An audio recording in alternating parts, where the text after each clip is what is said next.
ሰላም ጤና ይስጥልኝ ውድና የተከበራችሁ የዩቲዩብ ቻናል ቤተሰቦች እንዴት ናችሁ? እኔ ደህና ነኝ፣ እግዚአብሔር ይመስገን። ነጻነት ነኝ። ለቻናሌ አዲስ ከሆናችሁ ሰብስክራይብ፣ ላይክ፣ ሼር፣ ኮሜንት እንድታደርጉ በአክብሮት እጠይቃለሁ።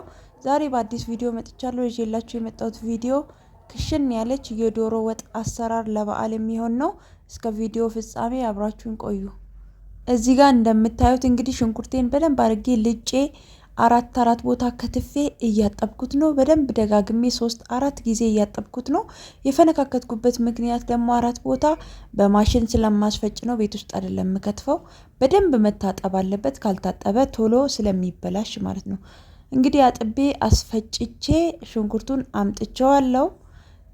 ተፈጭቷል። እንግዲህ ከሰሌን አቀጣጥያለሁ። በከሰል ነው የምሰራው። ከሰሉ ላይ ጣድኩት ማለት ነው ለማቁላላት። እንደምታዩት ሽንኩርቱ ተፈጭቷል፣ ጥጄዋለሁ ማለት ነው። አሁን እንግዲህ ሽንኩርቱን በደንብ አድርጎ ማብሰል ነው። በጣም እንግዲህ ረጅም ሰዓት ነው የሚፈጀው ሽንኩርቱን ለማብሰል። ሙክክ እስከሚል እንግዲህ ከሽ ማለት የለበትም። በደንብ ሙክክ ሙትት እስኪል ድረስ እያሸው ትገኛለሁ። መጀመሪያ እንግዲህ አይታችሁታል፣ ሙሉ ነበር። እየታሸ ውሃ እየተፋ አያችሁት። ውሃውን የራሱን ውሃ እየተፋ እታች ደርሷል ማለት ነው። ሽንኩርቱ አያችሁት እንዴት እንደወረደ። ውሃውን ደግሞ በደንብ እስኪመጥ እንግዲህ እያሸውት ነው። በደንብ ውሃው ሲመጥ ሙትት ሲል ነው ከዛ በኋላ ዘይት የሚጨመረው። ምክንያቱም ከሽ ማለት ስለሌለበት እሱን እያበሰልን፣ በጎን በኩል ደግሞ ነጭ ሽንኩርት በደንብ አድርገን መውቀጥ። እሱንም ደግሞ ለ5 መታየት የለበትም ወጥ ውስጥ።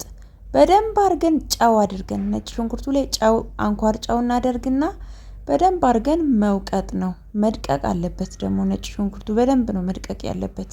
ሽንኩርቴ በደንብ በስሏል። ዘይት እየጨመርኩ ነው። በደንብ ነው ሽንኩርቱ የበሰለው።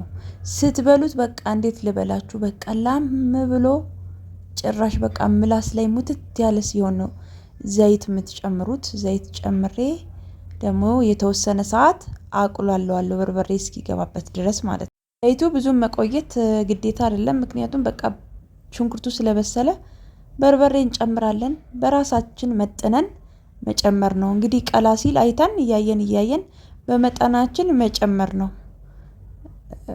እንግዲህ ስንት ኪሎ ሽንኩርት እንደሆነ እናንተ ስለምታውቁት በሽንኩርታችሁ ብዛት እያያችሁት። ይኸው እንደምታዩት እኔ ዝም ብዬ ነው እያየሁ የምጨምረው።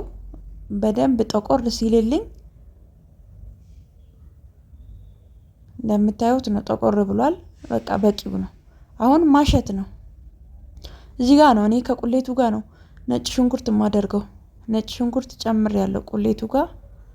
እኔ ቂቤ ራሱ በዚህ ላይ ነው የማደርገው። ነጭ ሽንኩርት ግማሹን አሁን ነው የምጨምረው፣ ግማሹን ከከለስኩት በኋላ ነው። አብሬም አሻለሁ።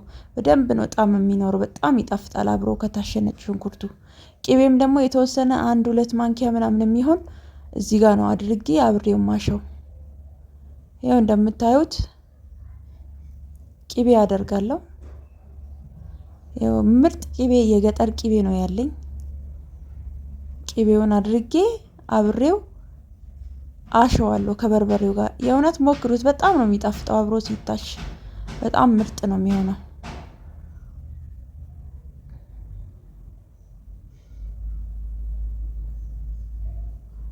አሁን እንግዲህ በደንብ ማሸት ነው።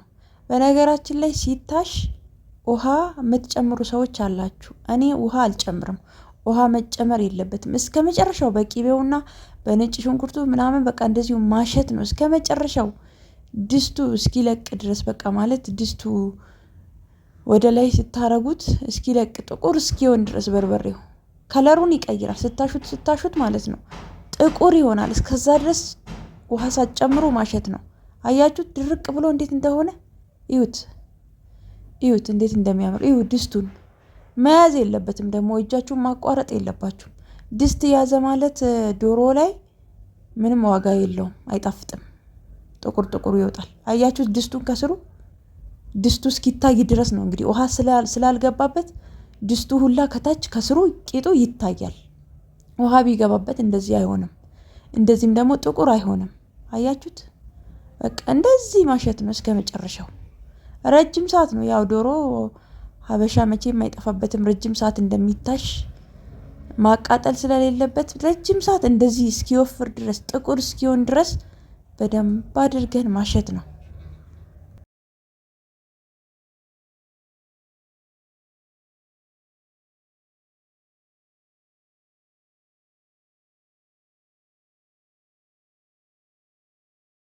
እንደዚህ ካሸን በኋላ አሁን ውሃ መጨመር ይቻላል። ውሃ እንጨምራለን። እንደዚህ በደንብ ከጠቆረልን በኋላ ውሃ ጠብ ጠብ ነው የምናደርገው፣ በአንዴ መከለስ አይደለም። ጠብ ጠብ ነው። ይኸው እንደምታዩት ጠብ ጠብ እያረኩ ነው እንጂ መጨረሻ ላይ አሁን አይከለስም። ረጅም ሰዓት ካሻችሁት በኋላ ነው ውሃ የሚጨመረው። በደረቁ ከታሸ በርበሬው ከጠቆረ በኋላ አሁን እንደምታዩት ጥቁር የነበረው በርበሬ መልሶ ቀይ ሆነ ውሃ ሲገባበት። እንግዲህ አሁን ውሃ በደንብ መጨመር ነው። ይሄ እንደምታዩት ጨመርኩኝ። አሁን ከለስኩኝ። ቀስ ቀስ እያረኩ ትንሽ ትንሽ ውሃ እያረኩ አሁን እየጨመርኩ ነው። በደንብ እንደምታዩት ሞላሁት ውሃውን። ይሄው እንግዲህ እንደምታዩት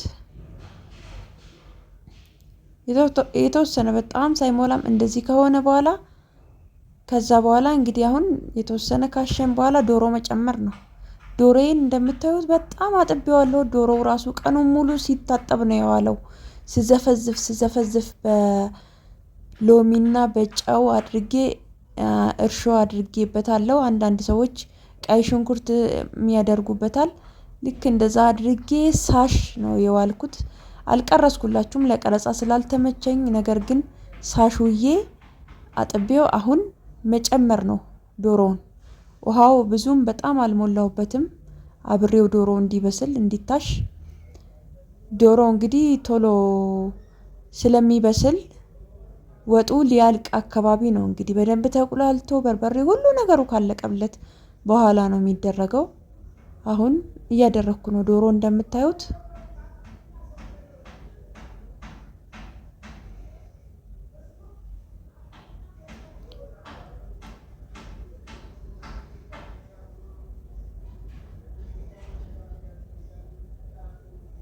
እንግዲህ ከጎን ጎን የተወሰነ የተረጫጨ አለው መሬት ላይ ከታያችሁ አንዳንድ። ያ ደግሞ ምንም ከቁጥጥሬ ውጪ ነው የሆነው። ከሰል ስለሆነ በደንብ ስላረኩበት ደግሞ ግዴታ ወደ ላይ እንትን ይላል። የሆነ የምትፈልጉትን ነገር ስትጨምሩ ማቅመም ስትጨምሩ መሬት ላይ ይረጫጫል። ግድ ነው፣ እሳቱ ብዙ ስለሆነ ነው።